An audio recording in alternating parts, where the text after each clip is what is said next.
In 2015, I was living in San Diego, California, and my husband, then boyfriend, and I were living together. It was, I think, our second Christmas together, and he surprised me with UGG, like fleece-lined sweatpants. I was having clear discharge at the time. I was denying myself that opportunity to wear these really luxurious sweatpants, and that's when I noticed something was wrong.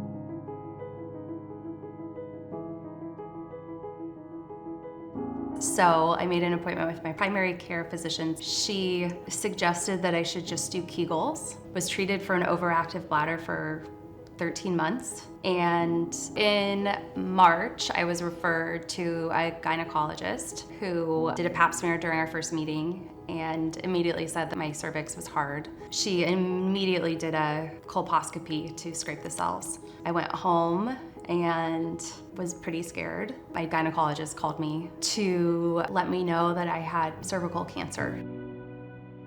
I think that Thursday or Friday, I finally got in to see the gynecological oncologist. One of the first questions that I remember him asking me and my then boyfriend, now husband, was if we had ever wanted to have children and what our plan was. We went through IVF and we were really happy that we created many healthy embryos. At that point in my cervical cancer journey, my surgeon informed me that my cervical cancer was much worse. Instead of a 2 to 3 centimeters tumor, it was more like a 6 centimeter tumor. It was too risky to remove it surgically, so I would need to go through chemo and radiation in order to be eligible to go through the surgery at a later date. I started treatment with radiation on the Tuesday following Memorial Day of 2017. I had 30 rounds of radiation and 6 rounds of chemo to get through in just as many days, practically. It seemed like an impossible mountain to climb. Right after the 4th of July, I had finished radiation and chemo, and the next step I knew I was going to have to do was to have a radical hysterectomy. August 7th.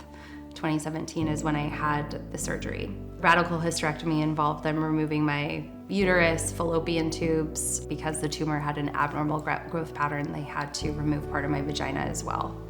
It was supposed to be the best day ever, but it really was just the beginning of healing. I just was starting to realize all the things that cancer had taken away from me.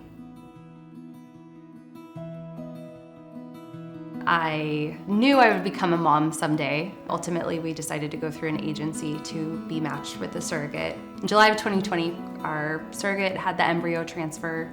We sat in the doctor's office with our surrogate. Not only did we find out we were pregnant, we found out that there was 2 heartbeats and that we would be parents to identical twin boys. It felt like all of our hopes and dreams and prayers were answered.